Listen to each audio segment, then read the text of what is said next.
రాష్ట్రంలో అత్యంత ముఖ్యమైన విషయం అధ్యక్ష. ఇది తమరు మొన్న నార్మల్ ప్రశ్నోత్తరాలు సమయంలో ఇంకా అందరూ కూడా మాట్లాడాలని చెప్పి దీని డిస్కషన్ కింద మార్చినందుకు మీకు హృదయపూర్వకమైన ధన్యవాదములు అధ్యక్ష.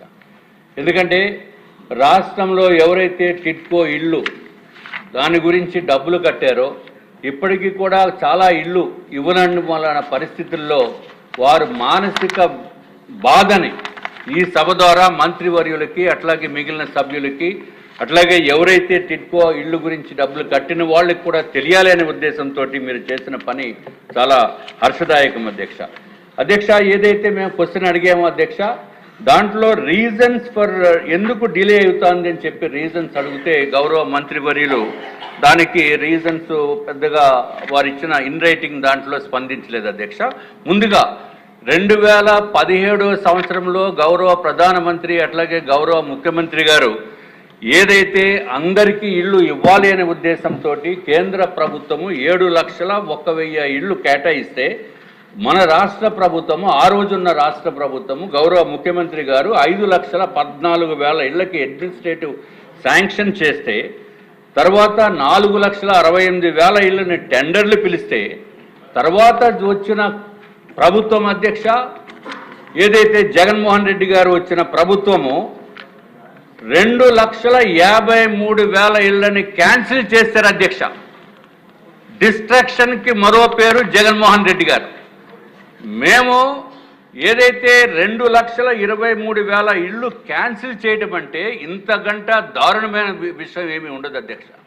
అధ్యక్ష, ప్రజావేదికని కూల్చిన వ్యక్తి ఇళ్ళని కూడా కూల్చేస్తాడు, ఆశల్ని కూడా అడియాస చేసేస్తారని చెప్పి ఎవరు ఎక్స్పెక్ట్ చేయలేదు అధ్యక్ష. అందరికీ ఇళ్ళు అనేది అద్భుతమైన పథకము. దానికి కేంద్ర ప్రభుత్వం నిధులిస్తుంది, రాష్ట్ర ప్రభుత్వం నిధులిస్తుంది. అయినప్పటికీ కూడా ఆ మనసు లేని వ్యక్తి ఏదైతే జగన్మోహన్ రెడ్డి గారు ఉన్నారో ఎందుకు ఈ బీద బలహీన వర్గాలపైన ఇంత కోపంతో ఇంత దారుణమైన పని ఎందుకు చేస్తారనేది నిజంగా అర్థం కానటువంటి విషయం అధ్యక్ష. అధ్యక్ష, ఏదైతే కేంద్ర ప్రభుత్వము రాష్ట్ర ప్రభుత్వము ప్రతిష్టాత్మకంగా తీసుకుని ఆనాటి ప్రభుత్వము 2019 వరకు ఉన్నప్పుడు ఎక్కడా కూడా కాంట్రాక్టర్స్ పేమెంట్స్ ఇబ్బంది లేదు అధ్యక్ష. కానీ డిలే అయిన మాట వాస్తవము. దానికి డిలేకి కారణం ఏంటంటే సైట్ హ్యాండింగ్ ఓవర్ చేయటంలో డిలే ఉంది. అట్లాగే కేటగరైజేషన్ ఆఫ్ బెనిఫిషరీస్ అంటే ఏ 300 SFT ఎన్ని కావాలి, 430 SFT ఎన్ని కావాలి, 365 SFT ఎన్ని ఇళ్ళు నిర్మాణం చేయాలి ఆ పర్టికులర్ లేఅవుట్స్లో అని చెప్పి డిసైడ్ చేయడంలో లేట్ అయింది అధ్యక్ష. అట్లాగే ప్రభుత్వం మారిన తర్వాత జగన్మోహన్ రెడ్డి గారు వచ్చిన తర్వాత శాండ్ పాలసీ అని తీసుకొచ్చి ఎక్కడ నిర్మాణ రంగానికి శాండే దొరకనటువంటి పరిస్థితిని తీసుకొచ్చారు అధ్యక్ష. దాని మూలాన్ని సుమారు సంవత్సరం కాలం మొత్తము నిర్మాణ రంగం అంతా కూడా నాశనం అయిపోయింది అధ్యక్ష. ఇది ఒక్కటే కాకుండా కొన్ని వర్క్స్ని సస్పెండ్ చేశారు అధ్యక్ష. అలాగే ఆల్టర్నేటివ్ డిజైన్స్ కొత్త అన్నీ కూడా చేయటం జరిగింది అధ్యక్ష. తర్వాత COVID-19 వచ్చింది. ఆ COVID-19 వలన సుమారు సంవత్సరన్నర కూడా టైం వేస్ట్ అయిపోయింది అధ్యక్ష.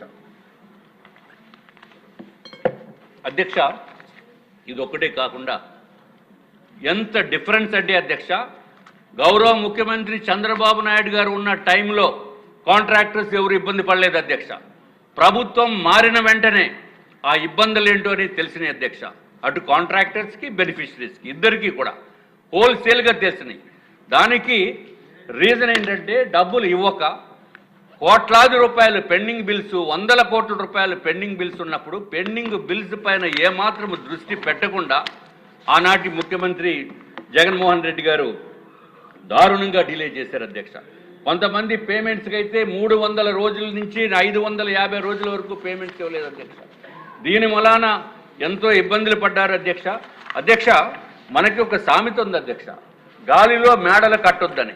అంటే గాలిలో ఇల్లు నిర్మాణం చేయొద్దు, ఊరికే ఊహాగానాలతో గడపొద్దని సామెత ఉంటే కానీ అది సామెత కింద లేదు అధ్యక్ష. ఆనాటి ముఖ్యమంత్రి జగన్మోహన్ రెడ్డి గారు ఆ సామెతని నిజం చేశారు అధ్యక్ష. అక్కడ ఇల్లే లేవు, ట్రై జంక్షన్లో గాలిలో మేడలు కట్టేసి మామూలుగా అందరికీ కూడా అలాట్మెంట్ కూడా చేసేసిన ఘనత కేవలము జగన్మోహన్ రెడ్డి గారికి వస్తుంది అధ్యక్ష. ఇల్లు నిర్మాణంలో లేకుండా కూడా ఇల్లు నిర్మాణం అయినట్టుగా ఊహించి వాళ్ళకి అధ్యక్ష రిజిస్ట్రేషన్ చేశారు అధ్యక్ష. ఇది అధ్యక్ష మళ్ళీ చూపిస్తున్నా. జగన్మోహన్ రెడ్డి గారు మీరు కూడా చూడండి దయచేసి. మీరు ఇల్లు ఏదైతే ఇల్లు లేవు అధ్యక్ష, ఫౌండేషనే లేదు. గ్రౌండ్ ఫ్లోర్ ఒకళ్ళకి ఇచ్చేశారు, సెకండ్ ఫ్లోర్ ఒకళ్ళకి ఇచ్చేశారు, రిజిస్ట్రేషన్ చేశారు. ఇంకా వీలైతే చంద్రమండలం పైన కూడా రాసిద్దరు అధ్యక్ష. ఈ ప్రభుత్వము ఆనాటి ప్రభుత్వం ఎంత దారుణంగా బిహేవ్ చేసిందనేది ఒక ఎగ్జాంపుల్ అధ్యక్ష. 1296 ఇళ్ళు ట్రై జంక్షన్లో ఫౌండేషన్ కూడా వేయనటువంటి పరిస్థితుల్లో వాళ్ళకి రిజిస్ట్రేషన్ చేసేస్తే అధ్యక్ష, ఒక్క ఇన్సిడెంట్ తమ దృష్టికి నేను తీసుకురావాల్సింది ఉంది అధ్యక్ష. ఏదైతే మా నియోజకవర్గంలో ఒక లేడీని తర్వాత వాళ్ళ పాప ఇద్దరు వచ్చి నా దగ్గరికి వచ్చి మొరపెట్టుకుంది ఏంటి అధ్యక్ష, వాళ్ళకి అమ్మాయికి పెళ్లి చేద్దామంటే వాళ్ళు కట్న కానుకలు ఏమి ఇవ్వగలరు అని అనుకుంటే వీళ్ళు ఈ ట్రై జంక్షన్లో ఇల్లు నిర్మాణంలో ఉంది అని చెప్పి ఏదైతే డాక్యుమెంట్ ఉందో వాళ్ళు డబ్బులు 1,00,000 రూపాయలు కట్టి బ్యాంకు లోన్ శాంక్షన్ అయ్యి ప్రతి నెల 3,200 రూపాయలు కడుతున్నప్పుడు అధ్యక్ష, ఇదంతా మీకు కట్నం కింద ఇస్తానని చెప్తే పెళ్లి కూడా ఫిక్స్ అయిపోయింది, ముహూర్తాలు ఫిక్స్ చేసుకున్నారు.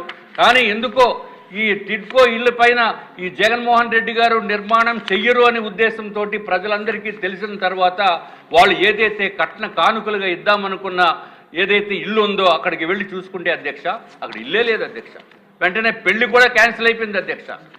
ఎంత దారుణం అంటే వాళ్ళు పాపం వచ్చి గోల పెట్టి బాధపడుతూ ఉంటే మనం చేయవలసిన సహాయం ఏదో కొంచెం చేసి అమ్మ మీరు కంగారు పడద్దు, నెక్స్ట్ గవర్నమెంటు మన ప్రభుత్వం వస్తుంది, కూటమి ప్రభుత్వం వస్తుంది, దయచేసి మీరు ఎటువంటి అఘాయిత్యాలకి పాల్పడొద్దని చెప్పిన తర్వాత వాళ్ళకి మనోధైర్యం కల్పించిన తర్వాత అధ్యక్ష, ఇప్పటికీ మళ్ళీ కొంత కాలం సమయం దాటిపోయింది అధ్యక్ష.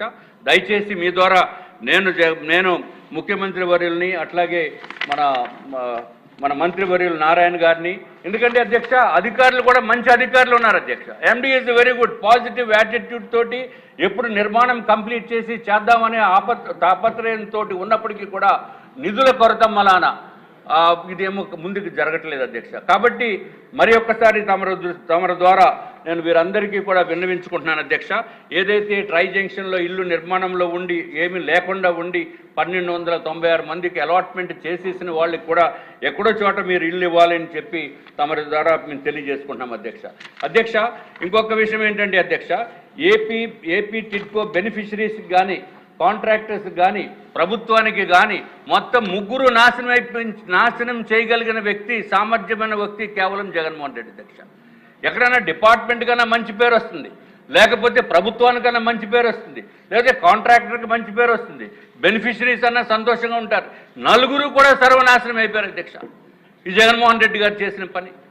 అరే ఇంత దారుణమైన పని ఎక్కడ కూడా అసలు కామన్ సెన్స్ ఉన్న వాళ్ళు ఎవరు కూడా చేయరు అధ్యక్ష. ఎందుకు అంత కక్షపూని చేశారు అనేది ఎవరికి అర్థం కాదు అధ్యక్ష. ఇంకొక విషయం అధ్యక్ష, ఏదైతే టెండర్స్ 2000 ఇంకా బెనిఫిషరీస్ గురించి ఇంకా మిగిలిన వాళ్ళు కూడా మాట్లాడవలసిన అవసరం ఉంది, వారు కూడా మాట్లాడతారు అధ్యక్ష. నేను క్లుప్తంగా ముగిస్తాను అధ్యక్ష. ఏదైతే కాంట్రాక్టర్స్ విషయాల్లో కూడా ఎంతో ఇబ్బందులకి గురి చేశారు అధ్యక్ష. ఏదైతే కాంట్రాక్ట్లో జీవో నెంబర్ 94, జీవో 35 ఉందో అది కాంట్రాక్ట్లోనే నిర్మితమై ఉన్న క్లాజెస్ అధ్యక్ష. దాని ప్రకారము ఏదైతే ఏ సంవత్సరంలో అయితే ఎంత పని చేస్తామో ఆ పని చేసినందుకు ఆ ఎస్ఎస్ఆర్ రేట్ల ప్రకారం ఇవ్వటం జరుగుతుంది అధ్యక్ష.